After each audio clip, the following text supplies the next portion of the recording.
I think in relationships also, this gap comes so quickly and so furiously sometimes that we don't even realize that what can be is really what's frustrating us versus what is. Carl Rogers said that the curious paradox in life is that when I accept myself as I am, Things change. then I change. Yep. Right. And you just described a little bit of that, of saying, well, if I accept what I am, which you said this foundation and the house on it that is the hut right now, and you accept it for what it is, well, then it begins to grow. Yeah. That definitely is a paradox because I do have these massive dreams. Um, I have another example of that and how it plays out. It plays out, for example, even in relationships. It could be long term or short term. For me, the experience was that of long term. My husband and I have been married 28 years and we've been together for 4 years before that. So we have a long relation, longitudinal relationship.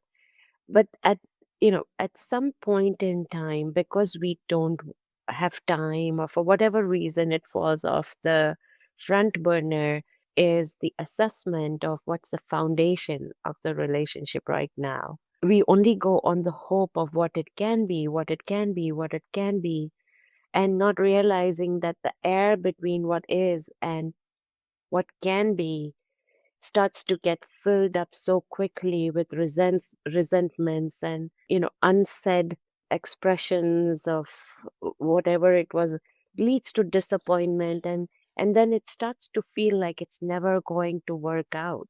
And so I think in relationships also, this gap comes so quickly and so furiously sometimes that we don't even realize that what can be is really what's frustrating us versus what is. And what is sometimes, even though the relationship was long, but because it was not attended to, the foundation may have remained small compared to what it can be, because we start having these definitions of, you know, what a long relationship may lead to more understanding, or I don't know, because that it doesn't exist, but yes, we believe that it can exist, and it can. Yes, if the foundation has been you know aligned to what can be, then yes, we can have more and more understanding because the foundation is set up for that. So we had to return to some sense of our understanding of how strong is the foundation, and that really is the age of our relationship. And bringing that to that level allowed us to tune back again with each other in a way that felt impossible.